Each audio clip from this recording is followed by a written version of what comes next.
Okay, so this is what we want to learn for this week 8. Okay, you can have all the videos attached with these slides. We want to see the Islamic solution to unsustainable development. These are lots of challenges. Some of you writing about the flood, okay, as a result of human activities. They make a new buildings, they make a new roads at the end, okay. The people surrounded that area are those people who are highly affected, and these activities we call it anthropogenic origin. Anthropogenic means comes from the human activity. Okay, it derived from the human activities. And if this is not controlled enough, okay, well enough, it can contribute lots of sustainable development. So how sustainable development is being perceived in Islam? We can see with the zakat and sadaqah, takaful, Islamic security, we have wakaf, we have the prohibition of riba, we have the inheritance, tarka. So that's from the economic point of view. From the social, you as the vicegerent, you know, as a people, you need to consult a higher authority, and also in order to get an agreement for some issues of solving issues, you need to have this mushawarah or consultation.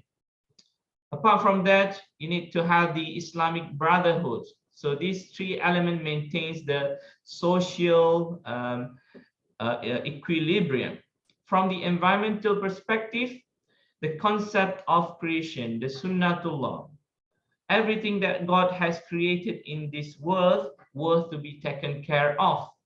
Okay, mizan, you can take resources from the environmental, but from the environment, but you need to replace them. Okay, you need to find a strategy how you can replace. For example, you have a plant. Okay, if you consume most of them, maybe you want to consider replant it. That is what we call the sustainable use of natural resources. You already learned about all these things, okay? Unsustainable is equal to mafsada or fasad. What are the anthropogenic consequences, right? So the SD in Islam, when you're dealing with between social and economic, it deals with the redistribution of wealth, because we know in our world with 6.7 billion people, the bottom line is like a 4 billion people are considered as poor. Okay, the top, you know, the top line, okay, that constitute around 2 point something billion, it is, you know, the rich people. So how well Islam is taking care of these issues to distribute the wealth equally, so that all the Muslim, all the people, all the Rakyat will get an equal wealth. Okay, so you know, when people keep mentioning this, you know, notion, they say orang kaya makin kaya, orang miskin terus miskin. So there's no differences. Okay, so you need to create this, you know, change. You need to have a certain knowledge how you can advise, how you can advocate, how you can gain knowledge and try to expose to people, try to create awareness to people. This is what Islam has encouraged us to do. This is the way how we can distribute the wealth equally. Sometimes, you know, we cannot, you know, it brings back to our previous discussion, we cannot rely on the institutions at some point. We have to start on our own initiative. That is what the university aims to do. We humanizing the education. If you have seen like poor people in the community, you want to go there, I mean, quickly and try to solve their issues. instead of waiting for the institution like zakat institution and making some proposal and asking for donation or asking for money in order to give it to them. So this is quite difficult for you to do. So what we can do is that trying to create a small group, small initiative working group, find these people, okay, find these needy people on your own and try to give help in that sense. Okay, so these are the things that we want to discuss, and also we want to remind you again and again, and I believe that you already well exposed with these terminologies and also elements. Of course, the challenges is not from your own self, because you are fighting with your own self, like you want to go to the class or not today. Maybe I will, I don't care whatever it is, maybe I will just do my assignment. I don't care. Okay, so you are fighting against yourself. At the same time, there are some other what we call some other elements that can contribute to the challenges. Okay, it can be at the governmental level, the way government make the policy, right? For you to help people, for example, any people, if you want to help them, you have to get a permission from the authority. For example, if you want to help people at Jabatan Kebajikan Masyarakat, if you are having personal interest or personal wealth, maybe you want to contribute to them. If the government say that you cannot do that without any permission, you cannot do that. So these sort of challenges can hinder you, okay, can prevent you from getting access right to the needy people. Cross-cutting challenges, whatever challenges that can prevent you in accomplishing the goals. Okay, human resource challenges. You think that maybe if you work alone is not sufficient enough, so you need help from your friends. But in order to get help from your friends, you need a power. Okay, you need sort of an agreement, a consensus, whether you share the same interest or not. Okay, how you manage these human resources so that people can help you, people can support you, so that you can deliver whatever you want. Okay, so these are sort of challenges that you need to overcome. If we talking about the unsustainability and inequity, there are lots of things, there are lots of injustice, inequitable, unfairness, okay, unsustainable issues you need to overcome. In the aspect of socio-economic inequity, right? People have this, people has created a disparity, the differences between them. People say, okay, this group looks like they are in the middle class, but we are poor people. We cannot mingle around with them. Okay, people create this, social status, making them inferior to perform certain activities. The cultural inequity, maybe if you go in some not local area but more towards rural area, people quite afraid to practice their culture because maybe it doesn't make sense in this modern time, and maybe they feel inferior for practicing this. So this, create a boundaries, or create a barrier for people to understand them. Societal inequity, familial, programmatic, instructional inequality, lots of, you can imagine whatever you do, like if you start to think of your sustainable development project, if you want to create a biodegradable, for example, biodegradable face mask, for example, what is the challenges that you can overcome? Okay, what is the challenges that is, born to you, that is susceptible for you to overcome? Okay, what is the set of challenges that you need to overcome. Okay, in order for you to achieve this goal, this is not as easy as what we think. Okay, we need to address these issues one by one. Okay, very fairly and very equally, so that there's no complications or no what we call caveats or wrong things that will happen afterwards. Okay, so this is need to be assessed accordingly. Linguistic, for example, you are speaking different languages, or you're speaking Malay English, whatever it is. Maybe they can at some point they can cause language barrier. If you want to approach the Aborigines, those in Sabah, in Sarawak, or maybe some in rural area in Pahang, if you want to approach them and at the same time they're using different language, how do you want to overcome this? Are you going to learn their language?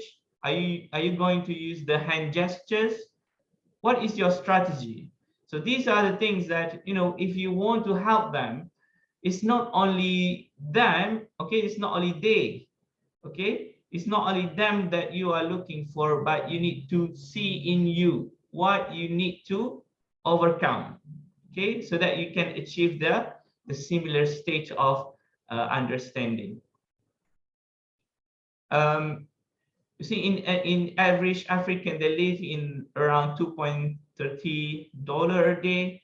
In the Europe, you can see a cattle draws an average subsidy of $2.20 a day. So this is very, I can say, is very rude. I think this is not rude, but this is inappropriate distinguish between the people and also the animal. But this is to show you, are these equitable?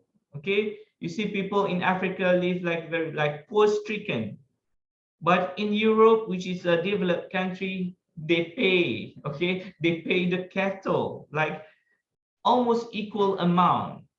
Are you saying that people is equal to the animal?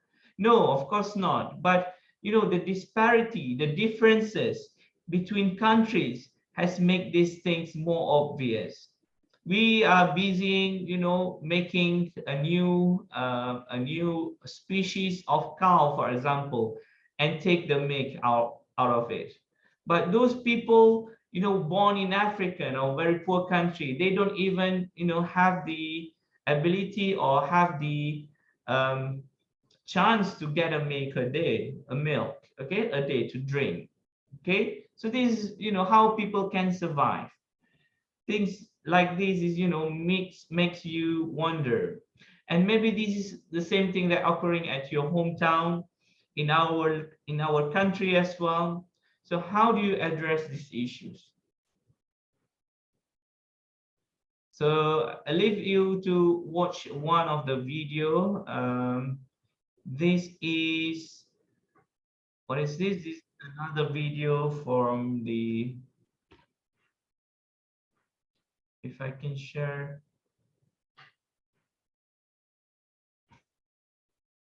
With me.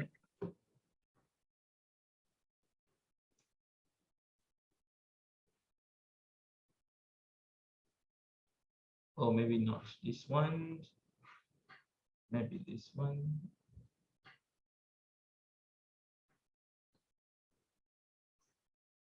Can you see anything? Yes, we can. Okay. Thank you for your response. The dimensions of sustainable development. By endorsing Agenda 2030 and its 17 goals, the world community has reaffirmed its commitment to sustainable development to ensure sustained and inclusive economic growth, social inclusion, and environmental protection, and to do so in partnership and peace. Agenda 2030 is universal, transformative, and rights-based. It's an ambitious plan of action for countries, the UN system, and all other development actors. The agenda inspires us to think creatively about the sustainability challenges of today so we can develop the right partnerships and take the right actions. At the heart of the agenda are 5 critical components: people, prosperity, peace, partnership, planet. These, in turn, underpin the 17 Sustainable Development Goals and are applicable in all countries. Agenda 2030 and the SDGs are not simply items on a checklist. They represent a holistic approach to understanding and tackling problems by guiding us to ask the right questions at the right time. To achieve this, we need to consider several challenges in order to work out how they connect with and impact upon each other. Finding these interdependencies helps us to address the root causes of problems and to create long-term solutions. So how does this work? Sustainable development is usually viewed through a lens of 3 core elements: economic growth, social inclusion, and environmental protection. But it's important to remember that these are not just categories or boxes. They are connected and have aspects in common. For example, a health challenge like tuberculosis is not only determined by an unhealthy lifestyle, it could also be influenced by other factors such as poverty or air quality. To develop this approach a step further, 2 critical dimensions that will drive Agenda 2030 were adopted by member states: partnership and peace. Partnerships strengthen the capacities of all stakeholders to work together. Peace, justice, and strong institutions are essential for improvements in the 3 core areas. Genuine sustainability sits at the center, and it will be important to consider each of the SDGs through the lens of these 5 dimensions. Of course, we can't consider every possible angle of a single challenge. That's why it's crucial to build partnerships to share knowledge and expertise, to learn how we can jointly address challenges. This requires new ways of working together, focused on co-creation. National ownership is fundamental to address challenges properly. Many organizations and actors have an important role to play. Their involvement ensures long-term engagement and guarantees that no one is left behind. The universal nature of Agenda 2030 also asks us to look at the planet as one. Every country, every community has issues to address, and everyone shares the responsibility and ownership to address the challenges that face us collectively. To move forward, we must develop the right capacities for Agenda 2030. We need to invest in lifelong learning to be able to advocate for change, foster action for implementation, measure progress, and to identify and empower new partners to support Agenda 2030. We all need to lead the way towards the vision of a better world within our lifetime, because only if we ask the right questions and seek the right answers, and only if we take our responsibilities seriously, will we be able to achieve a truly transformational agenda, leaving no one behind. This is kind of a summary of what we're talking, but this is quite general still. Go back to the screen.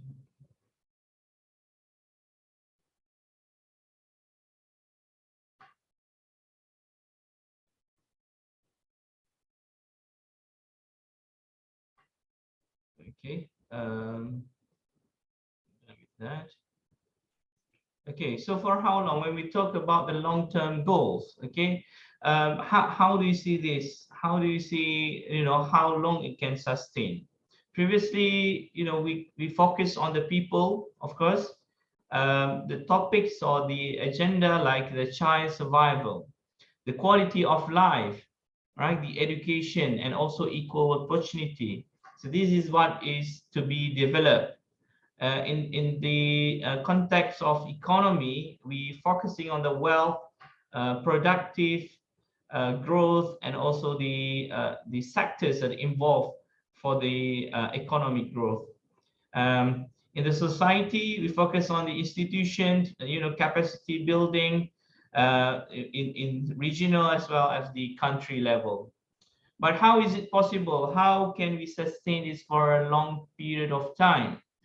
Okay, of course, we need the nature, we need the life support, which is the environment. We need also the other people to help us. Okay, so this is not the human centric. Okay, this is for the people. Okay, from people to the people.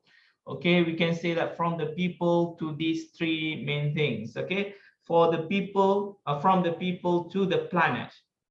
Okay, how you can contribute for long terms.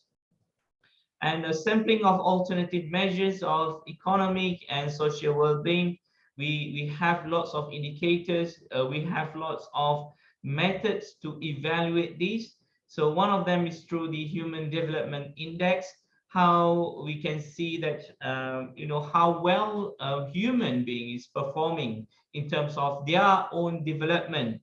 It can include the economic development, it can include the social, it can include the healthcare system. All right, so this is a holistic index or indicators that we can see how well humans perform their activities. Apart from that, we have the Canadian Index of Well-being, also measuring the people of Canada, how is their health status.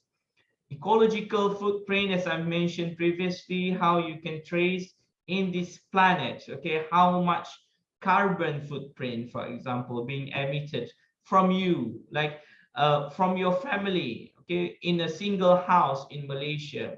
How is the ecological footprint readings? Calvert-Henderson quality of life indicator. This is another indicator that we can measure how well people survive, how well people develop in a society. Genuine progress indicator, Happy Planet Index. We have the index of sustainable economic welfare. Society as well. Okay, we have the Sustainable Society Index, Living Planet Index, measure of domestic progress, Sustainable National Income, Environmental Performance Index. So this is all for the sake of the planet, for the sake of the human. We want to gauge, we want to engage the people with their activities. At the same time, we want to measure, does the human being contribute to the unsustainable consequences or sustainable consequences to the planet. So when we say about the people, about the pollution, about all these greenhouse effect, we have set of indicators to say that our planet is in danger or not. In an aspect of social challenges, this is just to throw a few questions to you and just to see how you respond to this. Has Malaysian society been living sustainably before? Anything unsustainable about the current way of living? What do you think? Maybe you want to share with me today. Anyone want to share? Maybe the first. We go for the first question first. Do you think Malaysian society been living in a sustainable way, before? Not quite. I Why do think you not think quite. not quite, Nas? Uh, because as we see nowadays, Malaysian has a lot of topic that they just have discovered, like uh, human equality between men and women, uh, gender equality, and a lot of social topic that we just discovered. So it shows that we never really exposed to what the world has happened. And one of the reason why I said that it's not quite because we never really uh, overcome the problem of racism. Yeah, for me, Malaysia still have a problem at handling racism. Yeah. Very good, Nas. So your answer is not quite, means no. Means Malaysia, before traditionally they are not really practicing this because they are not quite exposed to this. They don't address this racial, okay, the race Yeah. issues. Yeah. Okay. Okay. Anyone Yes. who want to throw their ideas? It can be yes or no. Okay, there's no specific. Just want to see how do you think? Okay, what do you think? Did Malaysia practice a sustainable society before? Anyone? Betul? Yes, Can I try? Mior, go on. From your slide, I understand that sustainability, we try to overcome the language barrier, isn't it? Yes, So, from my opinion, since we Malaysia take bahasa Malaysia as mm, our language, the Malaysia language. So for me, it is very good because we successfully eliminate the barrier between different races, and plus we also adopt English language in business class. So we already cut the barrier between Malaysian and other people from the foreign country.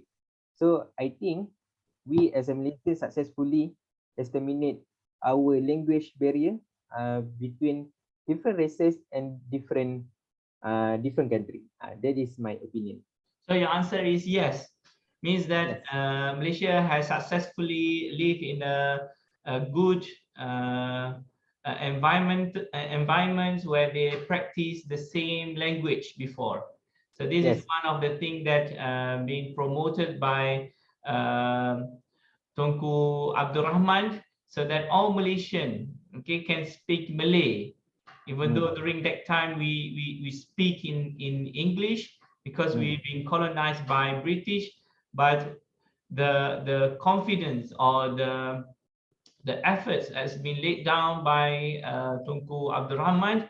They want to see that all people, all rakyat in Malaysia, in Tanah Melayu during that time, speak the same language.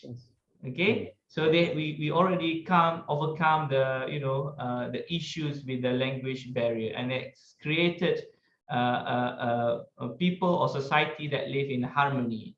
All right, it's also true. Thank you very much, Mio. Anyone, what do you think? Before, like maybe during your mom and dad's life, okay, during their life when they was child, do you think they live in a sustainable society before?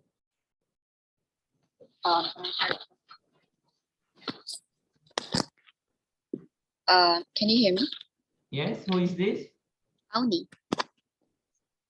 Cannot see. Okay. Yes, Auni, All go right. on. I think referring back to when Malaysia was colonized by in the colonization era, we can see that they create a partition between races, so it leads to the unsustainable, or we say the unjust social distribution, where everyone does not receive equitable equitable chances or opportunities. For examples, like Malay people, they are assigned to do the crops and plantation, and for Indian, they do I believe, the rubber and so forth.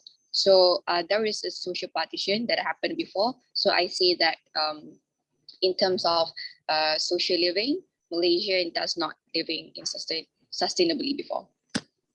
Very good. So if you learn the history, you can see like these Malaysian, like a Malay, the Sikh, the Indian, the Chinese, they perform a different job, because as Mir said, if we put everyone in the same basket, they will fight with each other. Okay, they can create problems. So by creating the partitions, okay, based on their capabilities, for example, Chinese, maybe they focus on the businesses. Malays focus on harvesting the plants, for example. Indian maybe focus on the processing all the plants. So this is the sort of things in order to overcome the the fighting, or maybe unequal distribution of financial or the salary So this is one of the way to avoid this. Okay, but later on, okay, these issues, okay, being addressed by I think it's Tunku Abdurrahman during that time where we have a very serious issue. Sorry, to Tun Hussein on. During that time, we have very serious issues where it leads to the fighting between the races, between different races, okay, especially the Chinese and also the Malays. I'm not sure whether it's occurred during Mahathir or during Tun Hussein on. Okay, this peristiwa 16 Mei. Okay, so this is, you know, the things that can can be a consequences. It can result if people are not treated equally, because if we think that Chinese will only focus on the finance, okay, on the businesses, so what will happen to the Malays? Okay, if there are those people who conquer the banks, for example, they control the monies. So what happened then? People will see that, okay, maybe they will only pick their own races, okay, to hold a certain position, and Malay will stay or remain there. So this unequal distribution of jobs also can create a chaos at later day. Yes, of course, there's maybe you see the answer for this question can be yes and can be no. But it's worth to note that whatever happened historically, you need to analyze it carefully so that if those history is not happen, okay, if those fighting between races is not happening during that time, we will not be able to create a solution for that till now. Okay, so we have overcome all the challenges. Till now, we are concentrating on creating a harmony, or a balance in the society. Okay, a harmonious society. Until now, in fact, we are not be able to achieve that. Can you see that how long we have been together, but now till now, okay, there's lots of things that people can disagree. I mean, focusing on different races, people start to spark these things again. Even during Dr. Prime Minister Najib Tun Razak as well, one Malaysia, okay, gagasan satu Malaysia, all people are the same, okay, will be treated equally. But still, people argue about these issues. Okay, it's kind of an never-ending question, never-ending issues. And we keep on highlighting these issues again and again. I don't know until when, but it's good.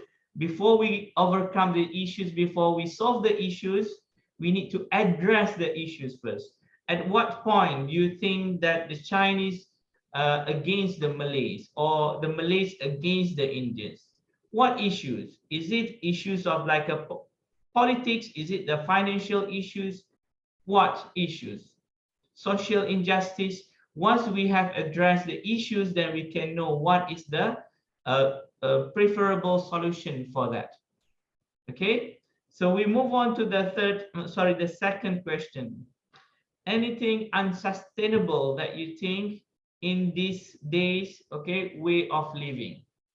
Anything that you can detect?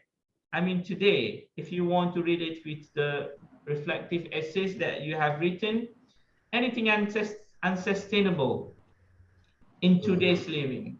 Yes? For me, because me and my friends have discussed this for quite long. Um, to say that unsustainable, there's a lot of things that unsustainable that we can talk. For example, the capacity of student entering public university for Malay student is quite a big gap comparing to other races. As I know, around 85% or 95% of percentage that student can enter is from Malay races, right?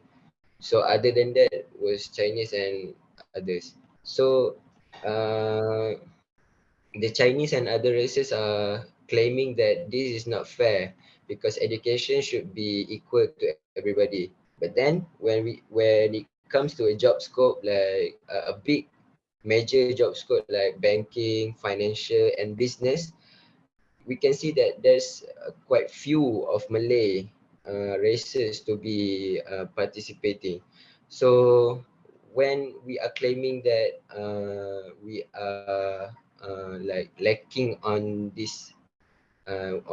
other things, but we actually get advantage indirectly. We get the advantage like the Chinese and the Malay. So I think this is very unsustainable topic because sometimes people can say that, oh, my child cannot enter the university blah blah blah, so I have to work hard and then I have to get my child to go to what swasta punya university. So benda tu jadi macam jurang budak ni lah apa races uh, Kaum. yes, jurang kaum lah kat situ. Macam tu lah. Sebab masing-masing ada kelebihan dan masing-masing ada kekurangan. Macam tu lah. Well, that's the thing. If you look at the percentage of Malays, of course, we are higher in terms of the the number in Malaysia, and in fact, we are the origin of this Tanah Melayu. Okay, those Chinese, they are immigrants before. Okay, so there are lots of theories saying that all these Indians, Chinese, they try to seize and they try to inhabit Malaysia. They try to take Malaysia because they see that Malaysia cannot move. Malay people cannot move forward, cannot think progressively. Lots of caveat. So one of the thing, these issues have been raised lots of times ago. I mean, during our second prime minister as well, regarding the proportion of people when they want to enter the university. So the decision is that they put most of the Malaysians to the university, and we see that a lot of Malays, okay, especially they've been sent abroad for studying certain topics or certain courses. The ideas of University Awam, this is one of the things that we want to prioritize the Malays, okay, the Malays or Bumi Putra, those who were born in Malaysia, to get the opportunity to study. Okay, those Chinese, maybe they already have a good amount of financial gain, maybe the public university is not suitable for them. Okay, maybe they think that, okay, there are lots of hurdles, there are lots of challenges to overcome, and in fact the way the public university teaches is totally different from the private universities. Okay, so they've seen this disparity, and in fact they have more financial opportunities, then they can go for the private universities. If you look at the percentage that being allowed to enter the university, we can see, of course, this is unsustainable. It means that the proportion is not equal. We cannot see, for example, in IIUM, we cannot see 33.3% Malay, for example, 33.3% Indian, 33.3% Chinese, for example. Why we are not seeing this? Is this equal to unsustainable distribution of human capitals? Do you think this is not sustainable in the long run? Do you think if the Chinese and Indian do something in the university, they can, add up more values to the university? So these are the challenges. We are not saying that they are not needed, but we are moving towards that direction. We want to see how well the society can develop. We want to see how we can flourish together, okay, as agents, as you know, as a society, as one people in the society. We want people to live in harmony, and we are moving towards that direction. And now, like IIUM, okay, the closest example, we allowing Indians, we allowing non-Muslim to come and join us. And in fact, in my class as well, I have few Indians, I have few Chinese in my class to join, you know, the session. I mean, they are allowed to register as a student.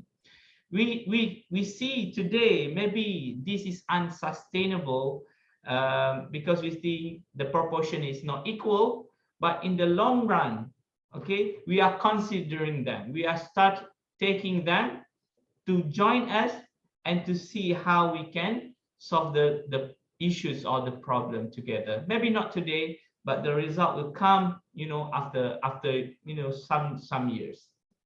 Okay, we are heading towards that way. That's why we're having this course, because we want to address these issues. We want you to know what is the sustainable in the context of social justice, how you want to address this issue, and how we can overcome it.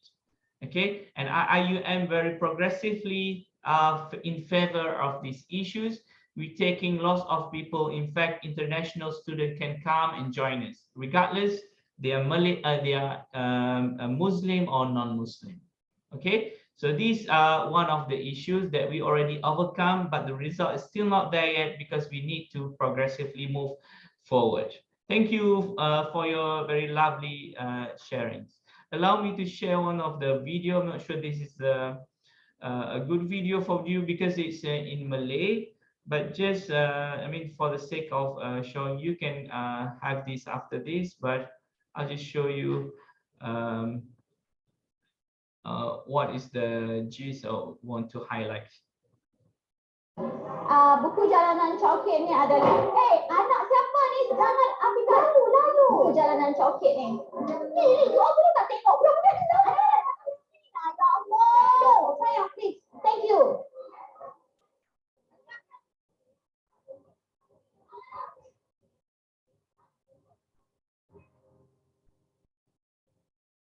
This is the beginning of everything. Belakang bangunan Al-Karya ni, di mana kita bertemu dengan anak-anak kita dan kita jatuh cinta dengan anak-anak kita. Kita nak ada aktiviti ilmu berada di kawasan awam. Kita nak ambil kembali kawasan awam. Dan salah satu yang berlaku tu adalah di kawasan Coket. Buku Jalanan Coket, kita pilih Coket sebagai kawasan buku jalanan kita. Sebab tu nama dia Buku Jalanan Coket. Apa beza buku jalanan Coket dengan buku jalanan lain tu adalah buku jalanan Coket tu audience dia adalah kanak-kanak. Cycle of poverty yang ada kat Coket. It is normal to see people selling drugs on the street. It is normal for you to see prostitution happening around Coket. So there's a lot of things that is not normal for children, for the normal children outside of Coket. So buku jalanan, we're thinking that, hey, we need to add on to something. So kitchen bagi satu yang mengenyangkan perut, tapi suplemen lain kepada kehidupan anak-anak ni tiada. Buku Jalanan Coket nak bagi satu suplemen lain, satu tambahan lain kepada anak-anak, iaitu ilmu. The meaning of knowledge is when the meaning arrive to the soul. Apabila maksud sampai ke jiwa. Bila maksud sudah sampai ke jiwa, maka orang tu akan complete. Kita percaya bahawa ilmu tu dapat merubah kehidupan anak-anak ni, to break the cycle of poverty yang ada kat Coket. Some of them are illegal here. We used to do this exercise, you know, that we give a paper to the children and ask the children to draw happiness. Ask them to draw happiness. One of the children draw what, you know, she draw identification card. When she was drawing that identification card, she was crying, you know. Dia menangis lukis IC because they know that they are going to continue this life like this. Mereka bukan untuk dikasihani, anak-anak saya di Coket bukan untuk dikasihani. Mereka untuk kita didik sama-sama. Jadi macam anak-anak kita yang lain, untuk disayangi. Kita tak boleh jual dah kesedihan anak-anak ni. Anak-anak ni bukan barang dagangan. Untuk kita jual-jual kesian orang, tolong dia orang. Kerana mereka ni sangat kasihan, jadi tolong mereka ni them to become somebody useful, somebody good. You want to change their life, you want to inspire them. That's why you help them. But this is what we give to the children. We give them hope. We give them home. We give the children safe space. We give them friends. We give them new meaning of life. Kita berikan mereka kehidupan yang normal seperti mana kanak-kanak lain. Memberikan hak kanak-kanak menjadi kanak-kanak. Berperjalanan believe in that. We hope our children believe in that. We hope every Malaysian believe in that. All of our students, thank you very much for believing in us. Thank you very much for doing this for us, for supporting us, for everything that you guys do. My name is Tira Baharian, and I believe our children is the future.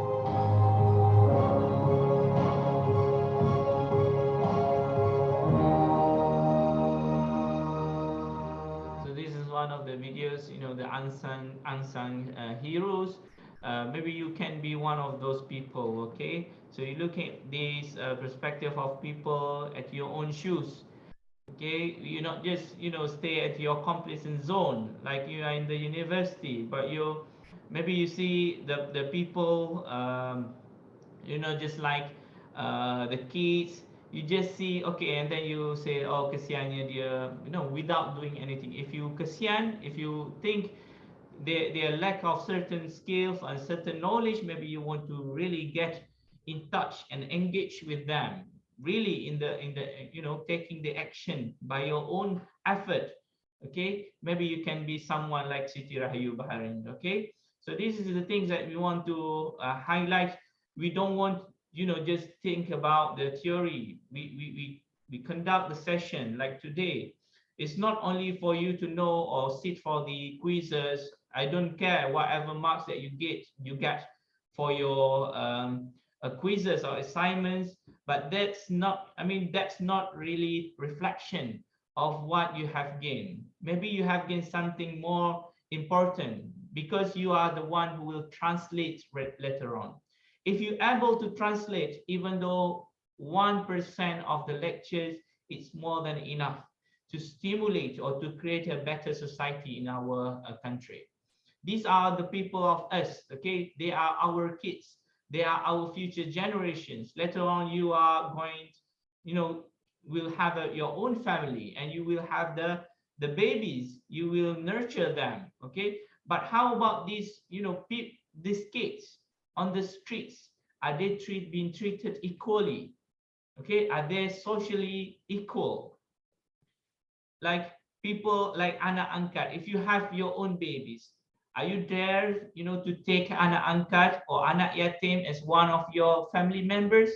Are you be able to do that? So these are the things or the question that we want to highlight. We want you to know about this. Okay, don't sit in your complacent zone. Like today, lots of people, unfortunate people, live out there and needs our help. They're calling us, but we keep silent. We are not doing anything. Okay, we just keeping start talking in our own circle. Okay, we are not moving from our own complacent zone. So we want you to have this sort of skill to recognize the issues, the challenges, so that we can create a better shelter for them. Okay, we can create a better place to live for them. So there's another perspective. When we look at the social perspective, of course, the new paradigm, you need to recognize what are the social components, what are the sustainable development related to the social context. In this case, human development approach, they emphasize issues like the basic needs and also equity.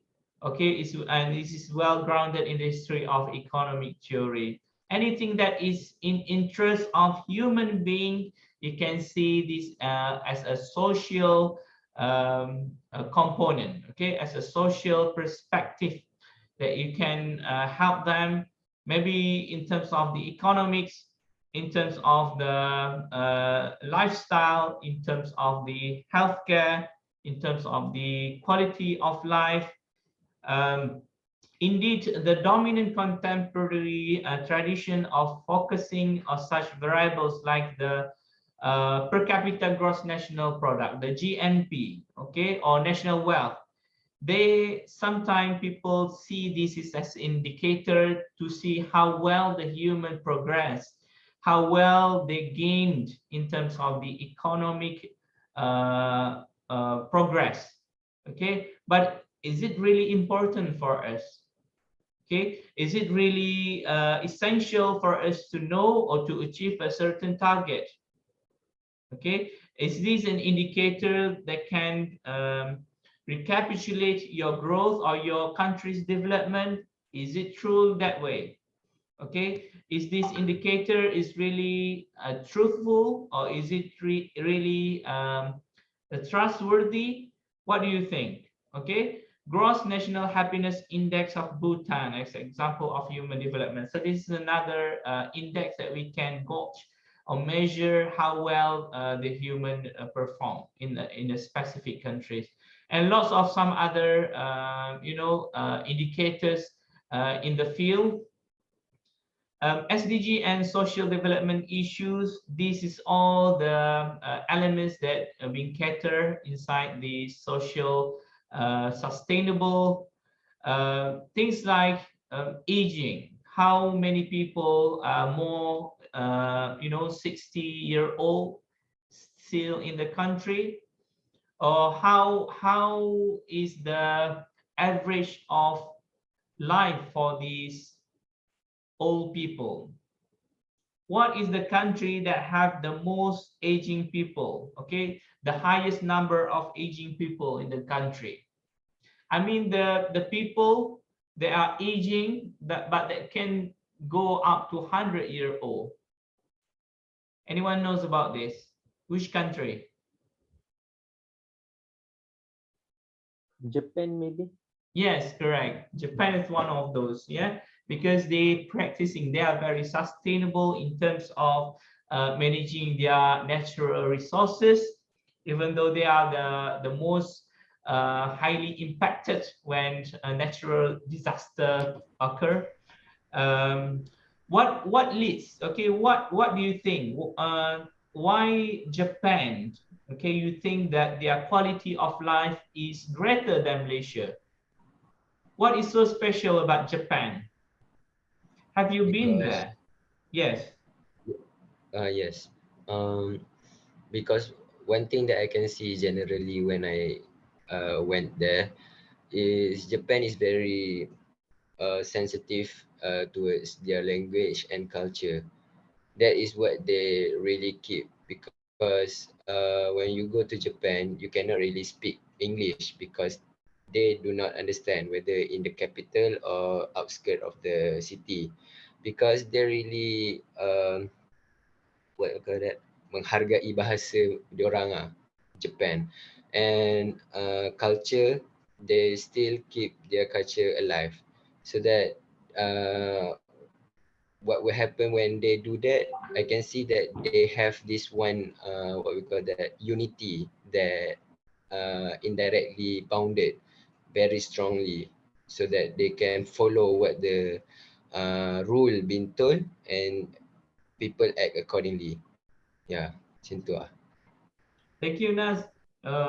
So this is one of the good thing about Japan. They really embrace their own culture and they love to see other people's too. They're welcome. But the thing is that they don't master English language that well. So what is the the challenges? Okay, the challenges is like when I attended a few conference, when we have a speaker from either from Indonesia or from Japan, their language, I mean their English, is very difficult to understand, but their courage, okay, their determination to speak, this is the most important. Even though they don't know the English very well, I mean, in terms of the pronunciation is not very clear, but the way they want to move forward, the way they want to learn about other culture is the things that we need to highlight. Okay, you need to exclude everything, you know, any differences, and embrace all the similarities. The Japanese really taken care of the time when they want to go for eating, for example. They have a specific time. And the ingredients that they put inside their food also can promote their long life. Okay.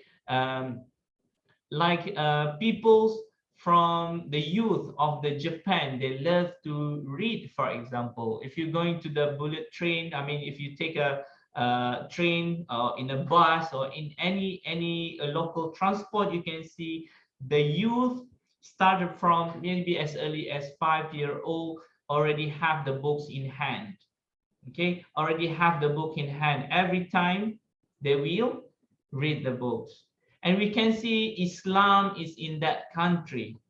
Okay, you can see in the road, for example, how people really, if someone giving, you know, want to want to rush to work, or maybe the ambulance is there, maybe they give the way, and then they have a certain quote or language on the road to say thank you to people that give the way. If you compare to Malaysia, I mean, yes, of course we need to compare. What is the things happening in Malay? Okay, you can see lots of people like very rude when it comes to the in the road or in the public transport. We are still far from Japan. Okay, we cannot see the Islamic application inside our own community. Of course, we can see some, but not really clearly. Okay, we can see that Japan has progressed towards like this much. One day, Korean, for example, it's 20 years back, okay, when Malaysia reached the Independence Day. But what happens now? Malaysia is still, you know, left behind. And we are among the countries that very high in the crime rate too. People or visitors are very afraid of going to Malaysia nowadays. Right? So these are the things or the challenges when we want to speak about the social experiment, social development, how well Malaysia is progressing to say that we are safe and we are protecting the social inclusion, for example. We are protecting the community. We are protecting the visitors. So these are the things we want to see. Lots of key points here, which also quite important for you in terms of the employability, in terms of the number of the family, in terms of the poverty, in terms of the youth growth, okay, the youth performance, how well they youth. If you compare our Malaysian youth with the youth in Denmark, for example, how well they are in performing these social sustainable development goals. Okay, how about the economic challenges? Okay, one question: is our life too economic centric? You can look in the context of Malaysia or maybe some other country that's totally fine. What do you think? Is it our life too economic centric? I mean, everything is all about money. If you look at a person, I mean, in your circle, you think, okay, the way they dress, the way they, I mean, the car that they have, I mean, the worldly matters. Are they really, you know, based on this to say that people have a certain a level in the society? Anyone have your own opinion on this? Can I try, Doctor? Yes, Mir, go on. For me, when we talk about economic-centric person, we tend to think it is a bad thing for us to see the theme of economic-centric. When we say someone is materialistic, for us it is bad. But for me personally, it is a very good indicator for us to see between a good person and a bad person. But this is just a broad judgment without deep connection with other people. For example, good people they tend to arrange their time more wisely. They know how to use their time. They use their own knowledge. They add the knowledge. They didn't just learn and just put it back into the book. No, they use the knowledge to use into the society, and by that they can generate more wealth for their own. So for me, become an economic centric is not a bad thing. And for us as a society to become an economic centric people, it is not a bad thing, because we know that our society, when we say, oh, this person is rich, this person is poor, and at least we as a society as our own bar, as our own bar of success, because richness is one of the not a subjective matter. We can see this person is rich when they achieve certain point in their bank account, for example 1 billion or 2 billion, so they are rich. So that is a not subjective thing for us to put this person is successful. If we say success person is a good person, how we want to know what is our kayu ukur, how we want to know this person is good enough to be to entitled as a success person. So for me, become economic centric is good, and we need to be economic centric. That is my opinion. Thank you. Okay, so there's no harm to become, become economic. Okay, become rich. Okay, it's no harm on that, right? Okay, anyone agree with me, or maybe you want to say something? Yes. Okay, so there is one quote that say, if money is like the 6 cents for you to enjoy the other 5.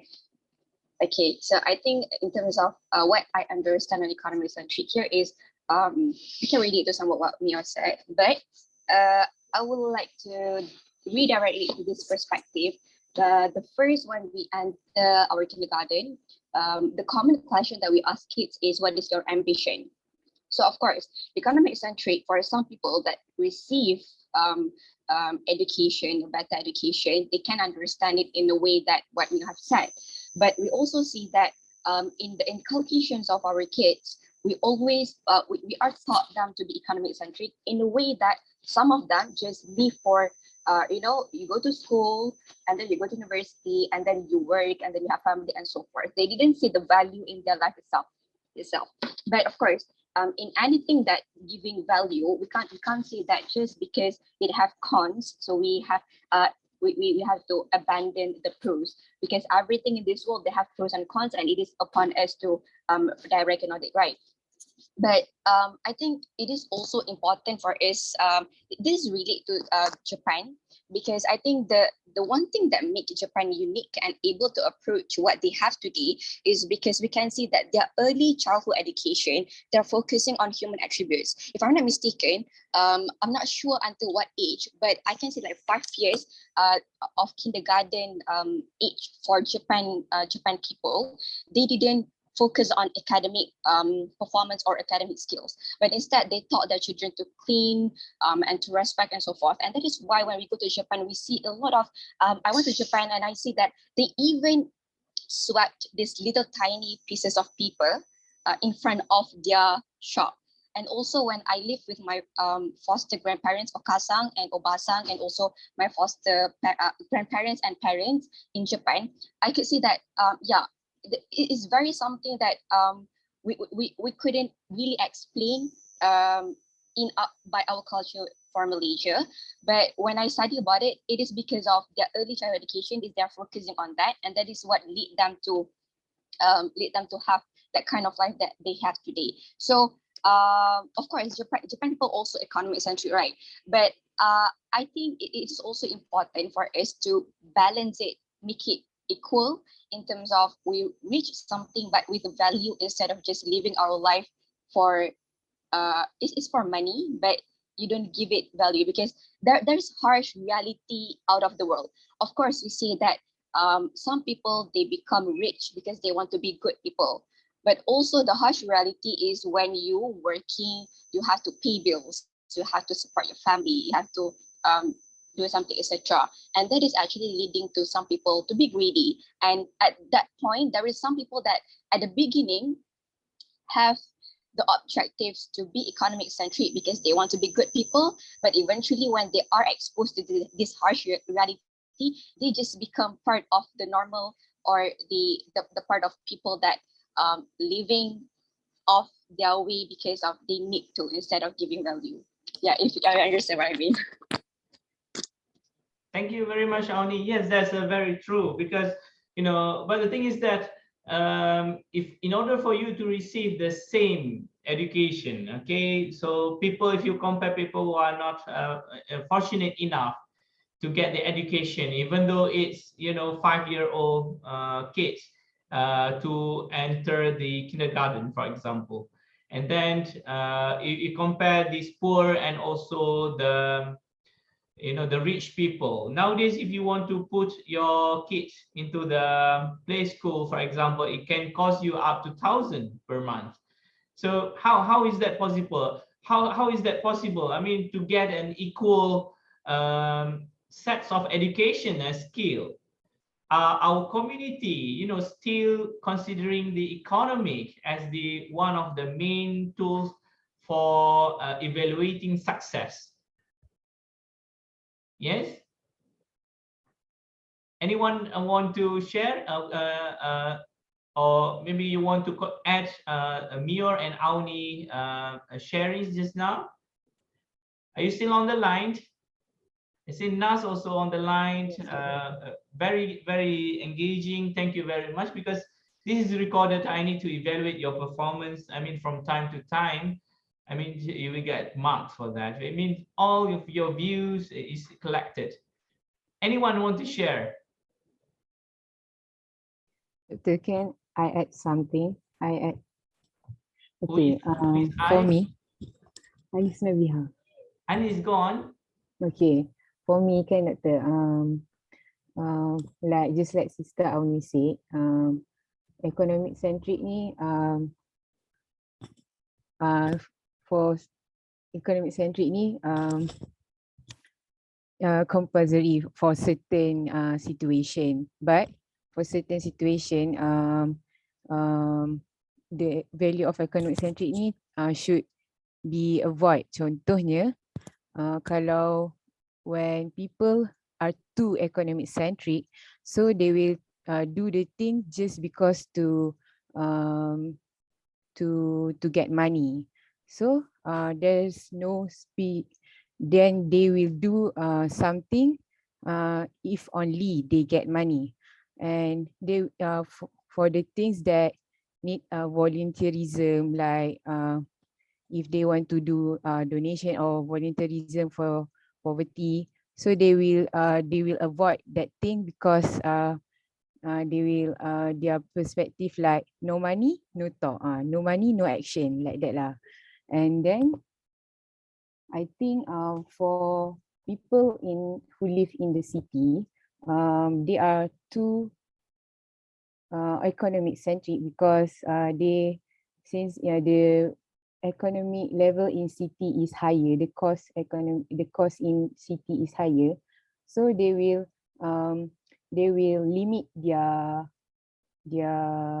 perspective. I mean, they will limit to have more children, because they will think that more children, they will need to spend more money.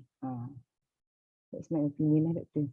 Yes, thank you. Thank you very much, Anis. Okay, so everything is all about money. Okay, some people say also money is king. Okay, you can do anything, but for the sustainable development goals, okay, does this really matters? Are we overcome these challenges? Okay, because the prices, as you see today, okay, as for today, the prices for the chicken, for example, increasing by 2 ringgit.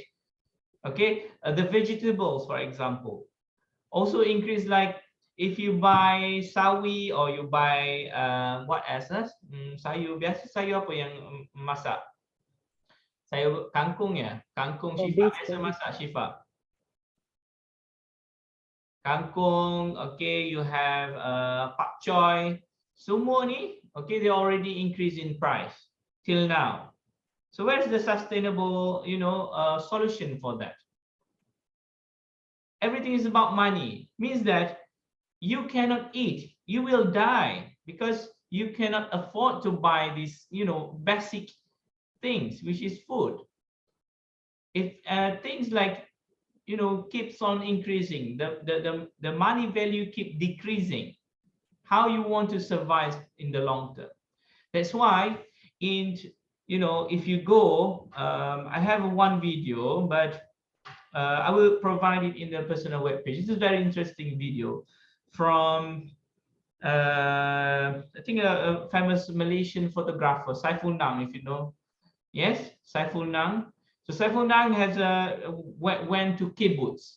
Kibbutz is a place in Israel where they try to expose, okay, we try to learn how the Israel, okay, the Jews live. It seems like, okay, it seems like the way they live is according to what Islam wants. Okay, they live in very sustainable ways. For example, in terms of child education, okay, they are not exposing the kids with any mainstream syllabus. Okay, the first 5 years, the first 10 years of their life is the time to play, and this is so true in Denmark too. Okay, at the age of 10 years old, okay, up to 10 years old, the kids being exposed with the plays, okay, with the playings, not exposing with any sort of academic life. Okay, they just let go the kids to play. Okay, it means that there's no performance or index to measure this. Okay, they leave the child to play freely.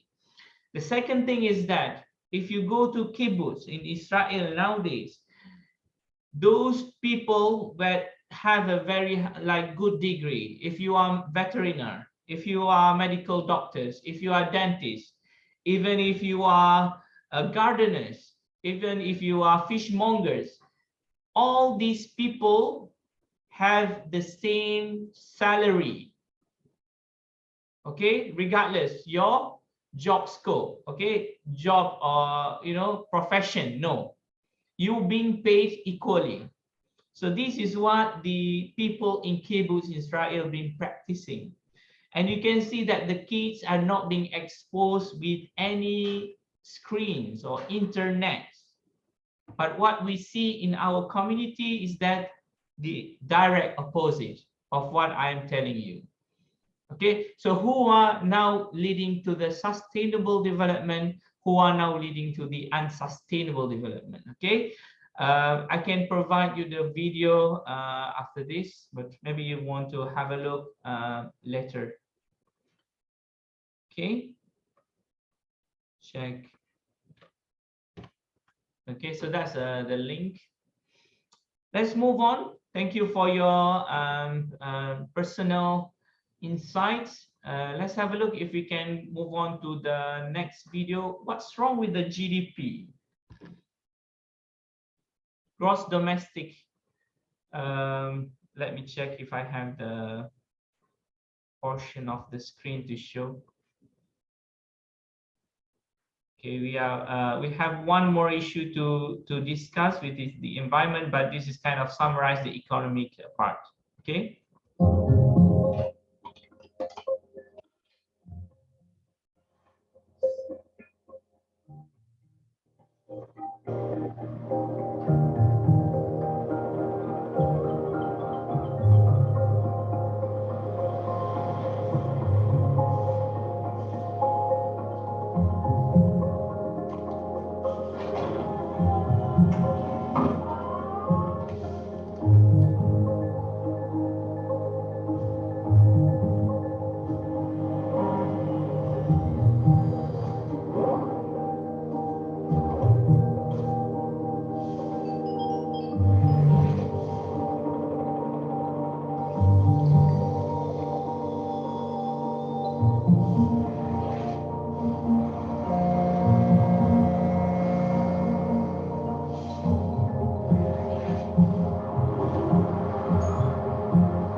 this is one of the things they really matters. Okay, does the gross domestic product really matters? They showing the value of a certain country. Okay, how well they progress in terms of the economics. They really matters. Okay, because if the country moves so fast, very quick, but they have very less value to promote and equilibrium or work-life balance. They don't have this, okay, most of the time, because people work so hard, okay, to achieve a certain goal. And what happens that people will, have very low health status. People don't have a very long life. Okay, the quality of life is diminishing. Okay, in order to get a good GDP. So they really matters. Okay, so they are not really matters nowadays, because we going beyond the GDP. We are not only assessing the economic progress, but how well the society, okay, inside the country contributing, how well the resources or the waste is being managed in the country. Lots of items or key elements that we want to cater, so that this is an holistic or sustainable in the long run, not only for that particular year. Okay, so it can create also disparity between country. You can say Malaysia in the 40th place among the 195 countries in the world. Okay, and then we can see, oh, Malaysia is excluded, because these rankings makes it complicated. If people want to go to pursue their degree, for example, maybe they will consider the top 5 countries in the world in education. Okay, but they don't go with the less fortunate country, but maybe they have a certain values that people interpret. Okay, maybe people miss about this. So even though this is an indicator for certain country, but need to be analyzed very carefully. Okay, so that's the GDP. I want you to watch the video if you have time. So now, what is the key ideas for sustainable economy? We promote the efficiency and also recycling. Okay, source material, mainly recycled materials, lots of plastics, lots of metals, lots of domestic waste, how we want to recycle them and make use of this. Okay, in Dubai, for example, they're collecting all this plastic and turn it into a shirt. Adidas and Nike also move into the biodegradable shoes, where they can, that is made from plastic in the ocean, and after that can, benefit the people. The materialization of the economies, okay, is one of the aspects. So these are the cycle, the circular economy. You need to reform, reduce, redistribute, reuse, collect, recycle, and finally, whether it's go with to the dump, what we call to the waste, or you can acquisite of raw materials. Okay, this is the ending or the final. So the acquisition of raw materials, the first. Okay, the final destination is the waste that we are producing. We need to create the balance between this, or maybe zero waste. Okay, so this is the ideas for the of this process.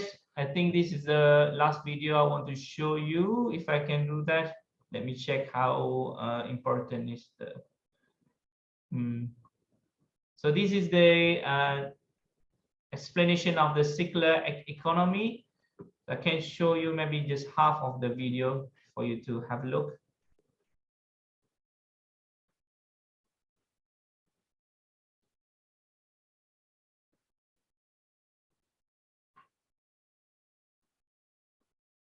Living systems have been around for a few billion years and will be around for many more. In the living world, there's no landfill. Instead, materials flow. One species' waste is another's food. Energy is provided by the sun. Things grow, then die, and nutrients return to the soil safely. And it works. Yet as humans, we've adopted a linear approach. We take, we make, and we dispose. A new phone comes out, so we ditch the old one. Our washing machine packs up, so we buy another. Each time we do this, we're eating into a finite supply of resources and often producing toxic waste. It simply can't work long term. So what can? If we accept that the living world's cyclical model works, can we change our way of thinking so that we too operate a circular economy? Let's start with the biological cycle. How can our waste build capital rather than reduce it?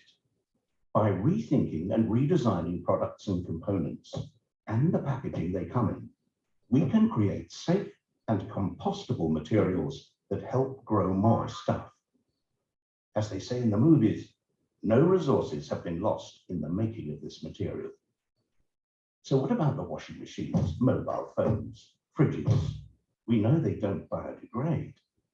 Here, we're talking about another sort of rethink, a way to cycle valuable metals, polymers, and alloys so they maintain their quality and continue to be useful beyond the shelf life of individual products. What if the goods of today became the resources of tomorrow? It makes commercial sense. Instead of the throw away and replace culture we've become used to, we'd adopt a return and renew one, where products and components are designed to be disassembled and regenerated. One solution may be to rethink the way we view ownership. What if we never actually owned our technologies? We simply licensed them from the manufacturers. Now, let's put these two cycles together. Imagine if we could design products to come back to their makers, their technical materials being reused and their biological parts increasing agricultural value. And imagine that these products are made and transported using renewable energy. Here we have a model that builds prosperity long term. And the good news is there are already companies out there who are beginning to adopt this way of working. But the circular economy isn't about one manufacturer changing one product. It's about all the interconnecting companies that form our infrastructure and economy coming together. Okay, so there's one of the video. Maybe you want to complete that one after this.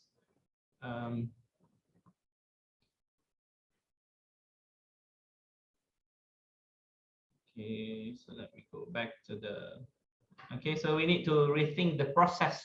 Okay, it includes the interconnecting companies. Okay, to sustain the circular economy. Okay, this is one of the example, the potential circular economy for food waste in IUM. We apply the circular economy. Start from the production, distribution, consumption, recycle, and also the recycling sector. We have this organic fertilizer in IUM Gombak. We have this IUM Green Shop who commercialize this. We have this organic farming for the consumption of the local community. So this is all the potential circular economy. If we are focusing on this, maybe we can help the surrounded IUM community. And I mean, for the long term, maybe we can gain some financial profit from this. And always you need to think that these food waste also can be beneficial for the food that you are growing itself. Okay, everything, every single nutrients that is present inside the food waste is not wasted. Okay, instead you use as the fertilizers. And we have a professor in the engineering doing that currently. We want to see the final part of this lecture. What is the latest environment issue you can recall? Maybe you want to relate one from your reflective exercise. What is the latest environment issue that you can relate? Malaysia having any environmental issue lately?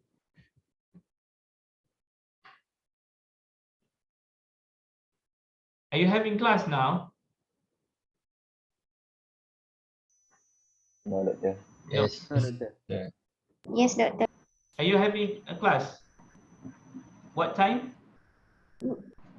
Oh, no, no class. You don't have class. Okay, so can we continue? Yes. Yes, can. Okay, what is the latest environment issue? So this is the most simple question. I mean, in your community, what can you see?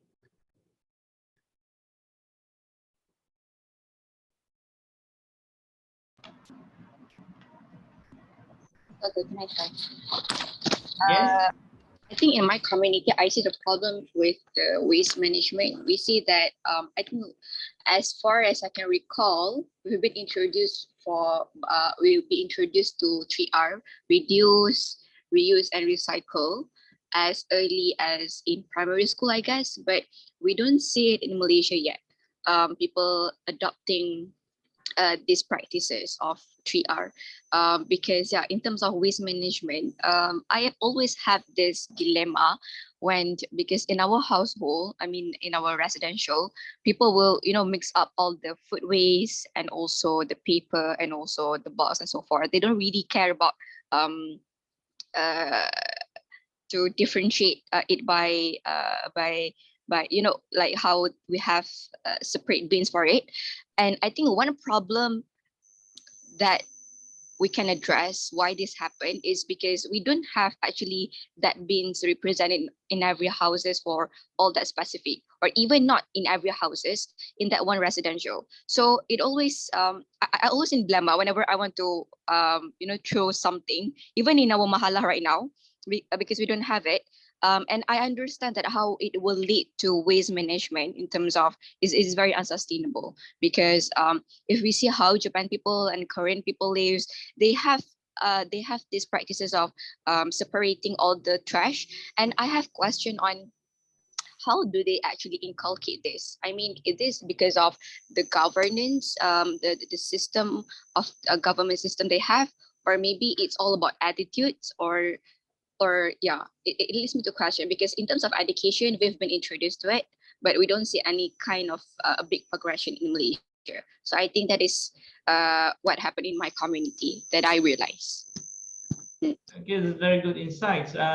In fact, in some countries, they will give a compound for those people who are fail to manage or fail to separate the boxes, the plastic and the metal and the glasses. Even if they put it in the wrong bin, okay, they will got compound. I mean, for it. But in the case of Malaysia, we don't have that sort of compound actively being regulated in the society. Then if we are playing the blame game, of course we can blame ourselves, we can blame the government, we can blame the private sectors. Lots of things that can be blamed. Okay, I mean,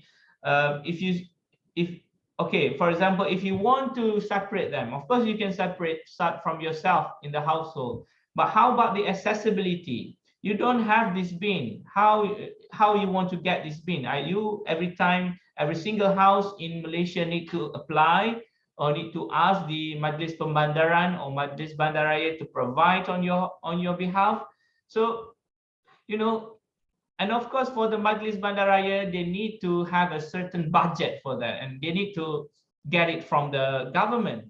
But the government is not really serious. So maybe the government GDP is very low, and they think that this is not the main issues, not the main focus. So the consequence is that they want to cut the budget for providing the bin. So who wants to be blamed? Okay, people or the country itself don't have the money to support this. So it always pointed up to yourself. We conduct this session. We have the UNGS for you to learn and for you to offer the solution to the issues that we are facing now. What is your way of, making this a solution? Okay, how you can offer the solution to the government? If people in this country is not really aware about the hygienicity or the hygiene of the domestic product, okay, or the domestic waste, how you can convert this? This is what our IUM is doing. They collect all the domestic waste, the food or the leftovers that you don't want. They put it in the one specific machine. They will mix them together, put some soil, put some ingredient, and after that it can be beneficial as a fertilizers because they have lots of nutrients in it. You have the calcium from the fish bone, for example, from the chicken bones. So we want the ideas, okay, from your side. We want the ideas like this, how we can start from our own self. Because if we wait the government, no, they will not see. We in the front of their eyes is just like a small potato. Small potato, they don't even bother about us. Okay, so we have to lead our own way.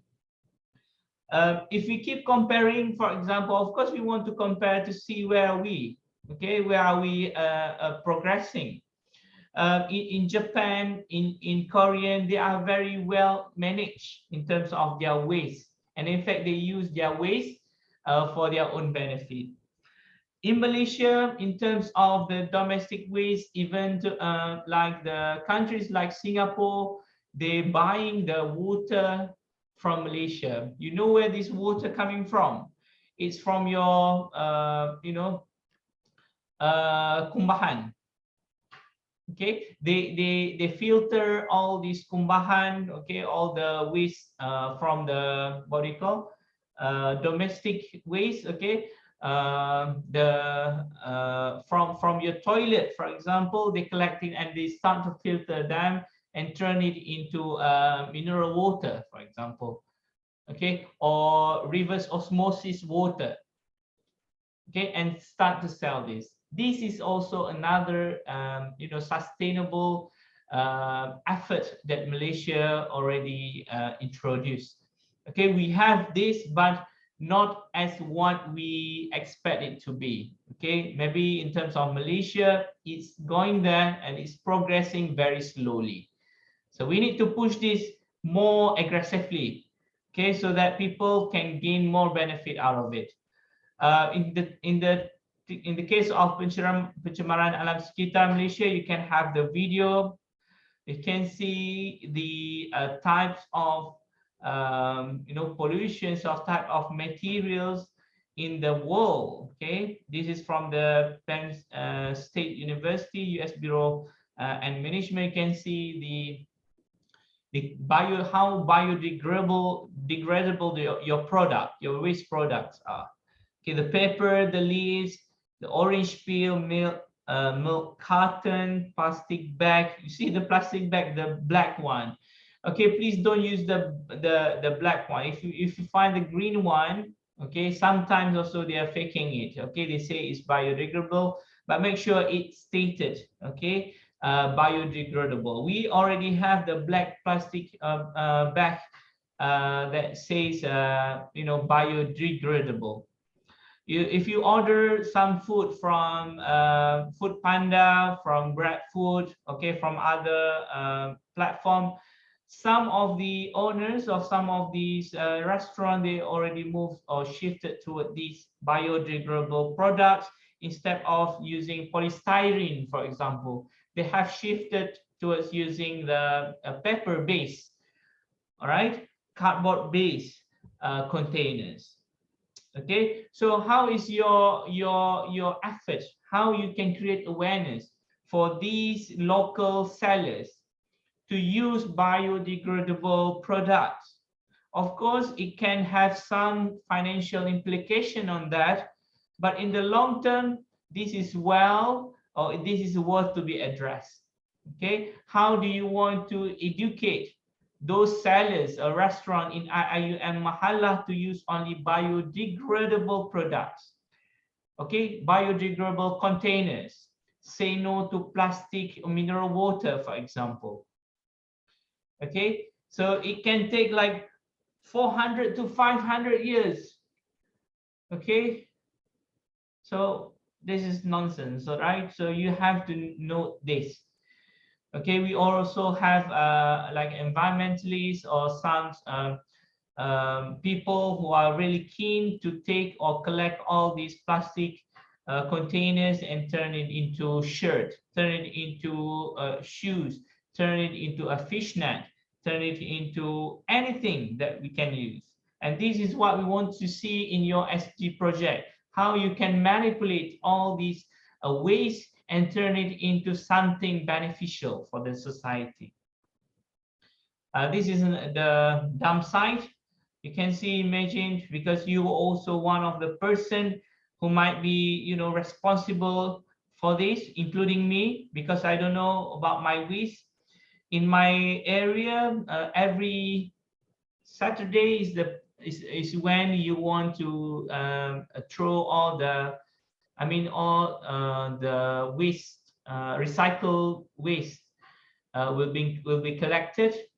But for every other day, I can see that they will collect for the domestic waste. Okay, but how well you are storing this, how well you are in, you know, separating this, like those lithium batteries.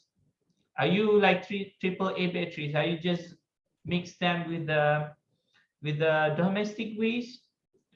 Okay, the fish bones, baby nappies, you know, pampers. Are you, you know, mixing them up?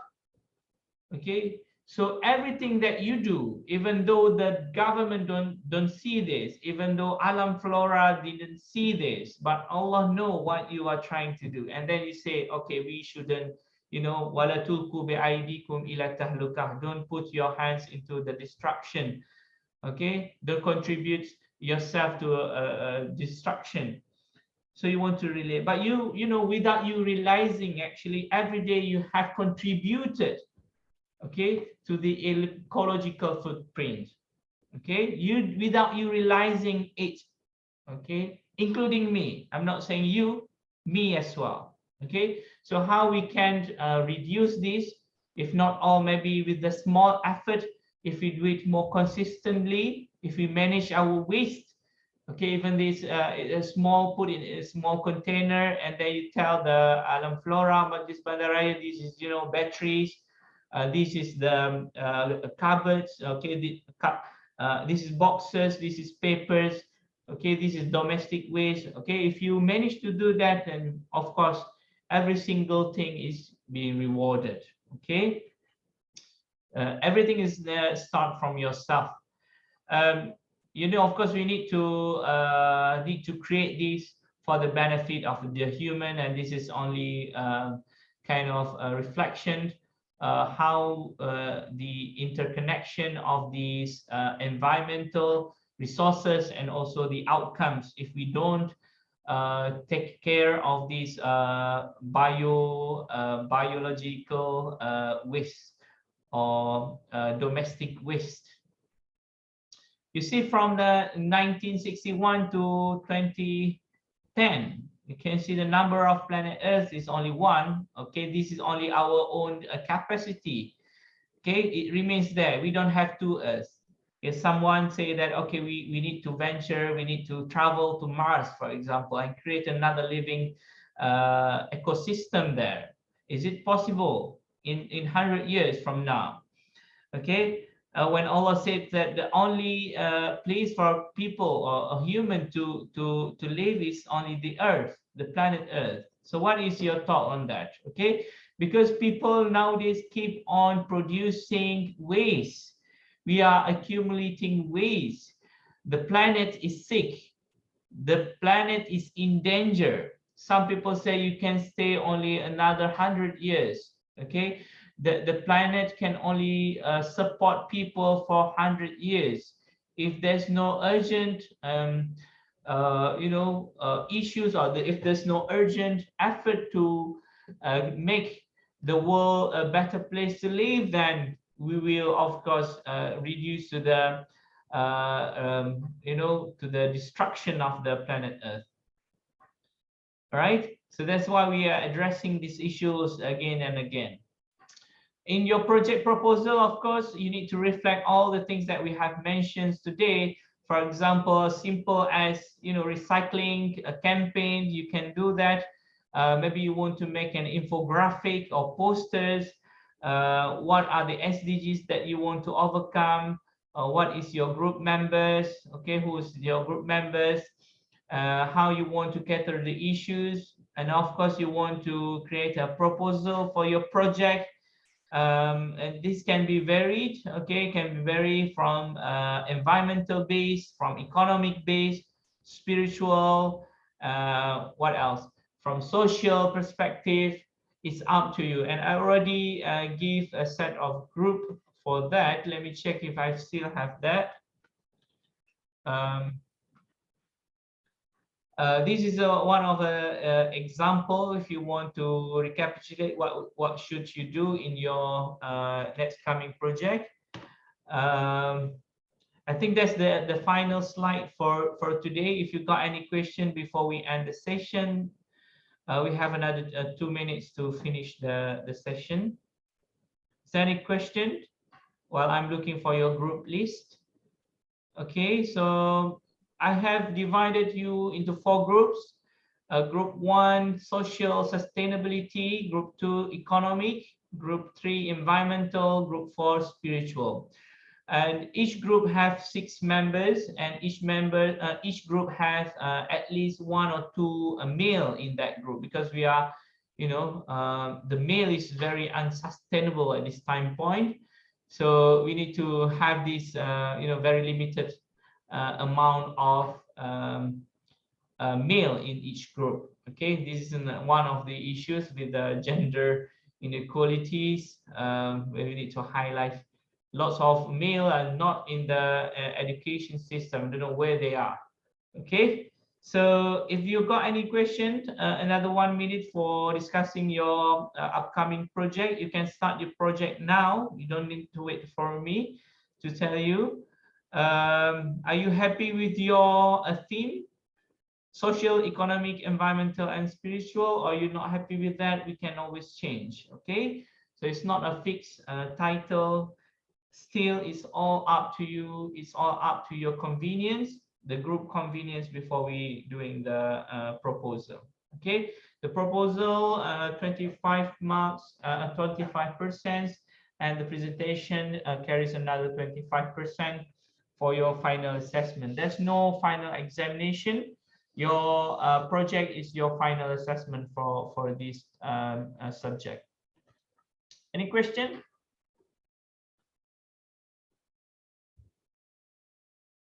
Doctor, Yes. where can we check our group? Group in the iTaklim. iTaklim. Okay, thank you, Doctor. Yes. Or you can download the group for SD project in my personal web page as well. You can go there. Right. I already put every. I think I put the instruction later on today. Any more questions? Yes. What is the example for cross-cutting challenges? Cross-cutting challenges is any challenges that topics that this is identified as an important. Okay, it can affect and also cut across most or all aspects of the development.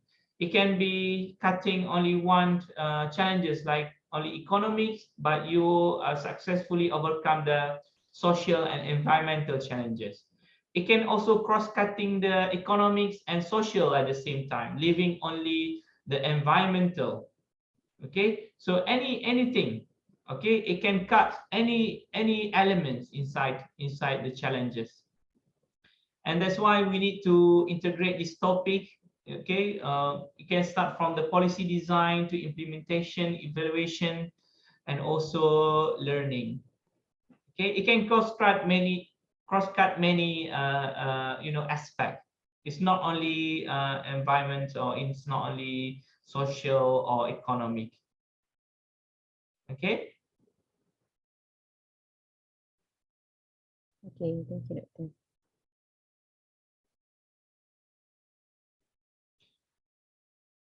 All right. Yes, any question? Anis, are you okay with the answer, or you want more? Like, as we have been discussing just now, if you look at the we discussed just now about the recycle bin. Okay, the cost cutting is the government itself.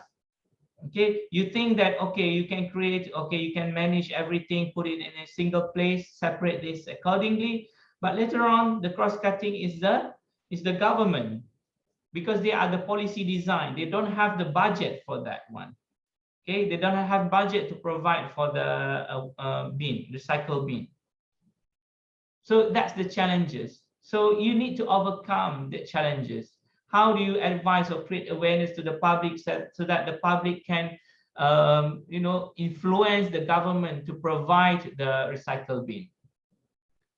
Okay, so the cross-cutting elements, or the cross-cutting challenges now is the government, right? So this is just a simple, example. I think that's it for today. Thank you very much, everyone. I already exceeding 3 minutes of your life. Thank you. If you need the copy of this, you can get it from my personal webpage. If not, then maybe you want to go to your iTat link, or you can ask directly from me. Okay. We end the session by recitation of Tasbih Kafara and Suratul As. Subhanakallahumma wa bihamdika asyhadu an la ilaha illa anta astaghfiruka wa atubu ilaik. والعصر إن الإنسان لفي خسر إلا الذين آمنوا وعملوا الصالحات وتواصوا بالحق وتواصوا بالصبر.